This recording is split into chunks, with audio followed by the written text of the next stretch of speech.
नमस्कार दोस्तों, स्वागत है आपका केमिकल ब्रांच में।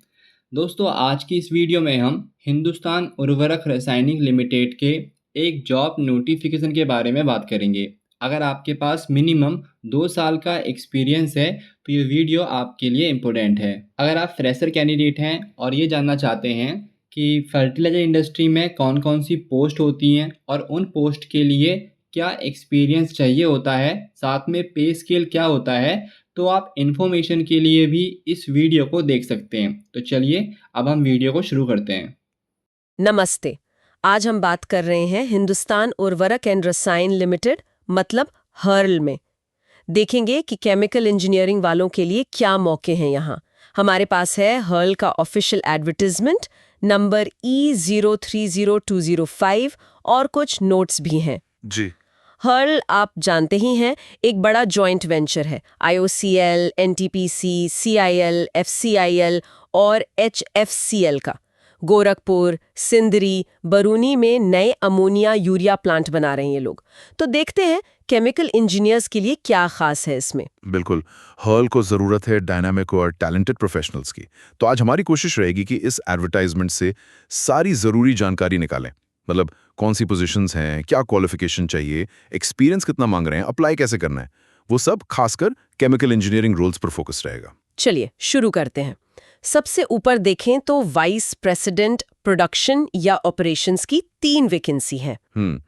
इसके लिए केमिकल इंजीनियरिंग डिग्री चाहिए, मिनिमम 60% मार्क्स के साथ।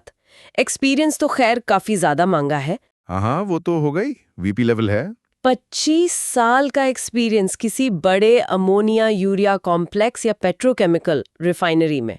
और अप्लाई करते वक्त कैंडिडेट प्लांट हेड या ऑपरेशंस, टेक्निकल सर्विसेज या मेंटेनेंस में होना चाहिए। काफ़ी स्पेसिफिक है। हाँ, और एज लिमिट 53 साल है। जी, ये सीनियर लीडरशिप का रोल है तो एक्सपेक्टेड है कि एक्सपीरियंस और रिक्वायरमेंट्स काफ़ी ऊंची होंगी। लेकिन इसके अलावा भी रोल्स हैं, जैसे ऑफ साइट एंड यूटिलिटीज यानी ONU डिपार्टमेंट। इसमें भी केमिकल इंजीनियर्स जा सकते हैं। अच्छा। ONU में क्या रोल्स हैं? देखिए, इसमें डिप्टी मैनेजर की 3 और असिस्टेंट मैनेजर की 7 वैकेंसी हैं। क्वालिफिकेशन चाहिए केमिकल या केमिकल टेक्नोलॉजी या फिर मैकेनिकल में फुल टाइम डिग्री 60% मार्क्स के साथ। और एक्सपीरियंस ONU के लिए? पर डिप्टी मैनेजर के लिए 9 साल और असिस्टेंट मैनेजर के लिए 4 साल का एक्सपीरियंस मांगा है। ये experience fertiliser, chemical, petrochemical, refinery या पावर प्लांट के ONU ऑपरेशंस का होना चाहिए। और हाँ, एक और चीज़, DCS ESD सिस्टम्स की नॉलेज मांगी है। DCS ESD ये क्या है? ये डिस्ट्रीब्यूटेड कंट्रोल सिस्टम और इमरजेंसी शटडाउन सिस्टम होते हैं। आजकल के मॉडर्न प्लांट्स में ऑटोमेशन और सेफ्टी के लिए ये बहुत ज़रूरी हैं। अच्छा, एज लिमिट क्या है इन रोल्स के लिए? ONU में डिप्टी मैनेजर के लिए 37 साल और असिस्टेंट मैनेजर के लिए 35 साल। ठीक है, तो सीनियर रोल्स हो गए, प्लांट सपोर्ट हो गया। अब जो कोर प्लांट्स है अमोनिया और यूरिया, उनके लिए भी कुछ है? बिल्कुल। कोर प्लांट्स के लिए भी स्पेसिफिक रोल्स हैं, जैसे इंजीनियर अमोनिया की 2 और इंजीनियर यूरिया की 3 वैकेंसीज हैं। दोनों के लिए केमिकल या केमिकल टेक्नोलॉजी में 60% मार्क्स वाली डिग्री चाहिए और 2 साल का एक्सपीरियंस उसी प्लांट के ऑपरेशंस का। मतलब अमोनिया वाले के लिए अमोनिया प्लांट का, यूरिया वाले के लिए यूरिया का। और यहाँ भी DCSED की समझ चाहिए। जी हाँ, यहाँ भी वो ज़रूरी है। इन इंजीनियर लेवल रोल्स के लिए एज लिमिट 30 साल है। और इन्हीं अमोनिया यूरिया प्लांट्स में कुछ सीनियर रोल्स भी निकले हैं। हाँ, निकले हैं। सीनियर इंजीनियर की पोजीशन है जिसके लिए 4 साल एक्सपीरियंस और 32 साल एज लिमिट है। फिर असिस्टेंट मैनेजर है, 7 साल एक्सपीरियंस, 35 साल एज। और डिप्टी मैनेजर 9 साल एक्सपीरियंस, 37 साल एज। क्वालिफिकेशन पैटर्न वही है, केमिकल या केमिकल टेक्नोलॉजी डिग्री। अच्छा। असिस्टेंट मैनेजर लेवल पर एक खास बात और है, उन्होंने मेंशन किया है कि कैंडिडेट अप्लाई करते वक्त उसी प्लांट में शिफ्ट इंचार्ज होना चाहिए। ओहो, ये तो बहुत ही स्पेसिफिक हो गया। मतलब सिर्फ एक्सपीरियंस नहीं, करंट रोल भी मैटर करता है। बिल्कुल। तो मौके तो काफी हैं अलग-अलग लेवल पर। कुछ कॉमन बातें हैं जो सभी कैंडिडेट्स को ध्यान रखनी होंगी। हाँ, कुछ जनरल एलिजिबिलिटी पॉइंट्स हैं। पहली बात तो ये कि सारी क्वालिफिकेशन AICT या UGC से मान्यता प्राप्त भारतीय यूनिवर्सिटी या इंस्टीट्यूट से फुल टाइम रेगुलर कोर्स में होनी चाहिए।